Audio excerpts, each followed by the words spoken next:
my name's Joel. I'm a filmmaker from Brisbane in Australia.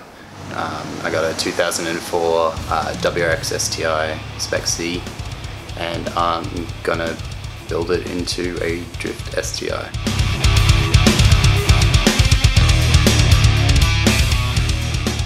I've never vlogged before, and I'm usually behind the camera. I usually do sort of automotive films.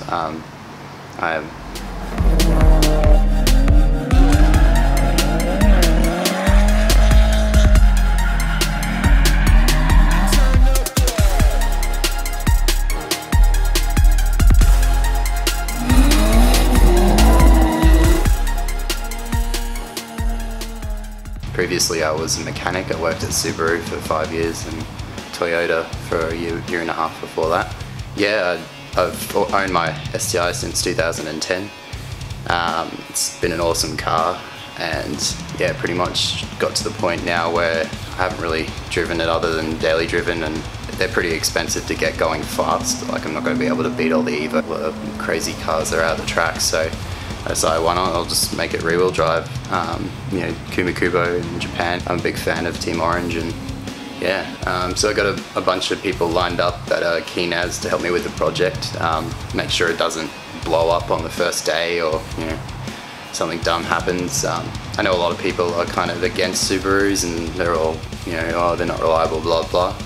So this kind of project's sort of out there to show people that they are pretty reliable. Fingers crossed, I'll probably blow it up now I said that. And yeah, that, yeah, at the moment it's 206 kilowatt, so that should be enough to get it going. So yeah, I'm just going to create sort of a bunch of videos, tutorials and stuff, how to do stuff with the car and what it's up to, and then eventually it's going to go out to the track and we're going to, yeah, drift it. Yeah, a lot of people will weld the diff, the center diff, when they're converting their cutout to rear-wheel drive. This time around I'm not going to be doing that. I noticed there's a lot of tutorials on the internet on how to pull it apart and weld it and where to weld it. Only problem with that is you have to go and find a new center diff that's gonna, and a 6-speed one a little bit harder to find. So I bought a 1 Tanabe full rear diff. It's a replacement diff, so it should hopefully fit. Granted, it's the right one. I also ordered the replacement billet hubs, and I've got oil stoppers for the gearbox, so it's going to require no CV shafts being pulled apart, and I'll be able to retain them if I want to go back to all-wheel drive again in the future.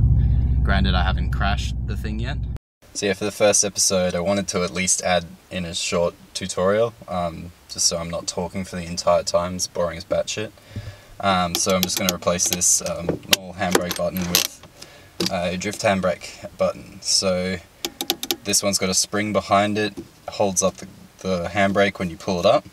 Obviously when you're drifting you don't want that, that's going to stop you pretty quick, and you're not going to be able to put it back down too quickly without fiddling around and getting really fucking frustrated.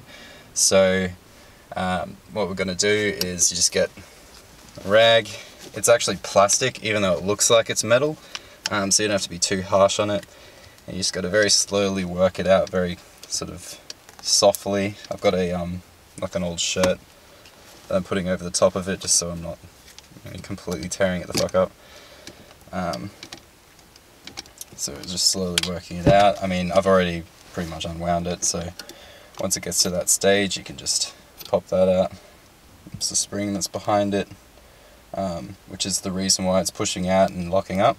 So now that we've got that off, you'll see if you look down in through the handbrake, this is little like metal knobbly bit.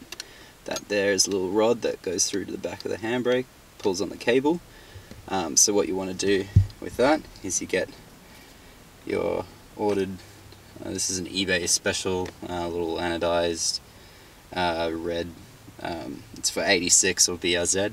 Good thing about Subaru is they tend to copy the same sort of threads and sizing for most things across the car, so this one luckily fit without any modification or anything. So literally bought that, chuck it over that little rod and just twist that on.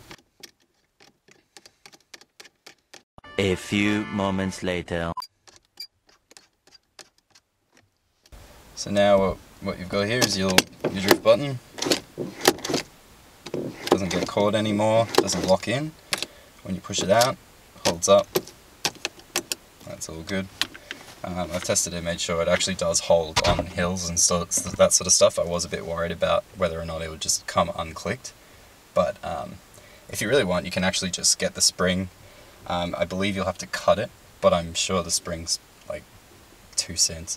You get a new one, but yeah, if you want to have retain the old handbrake style, you just cut down that little spring, put it behind here.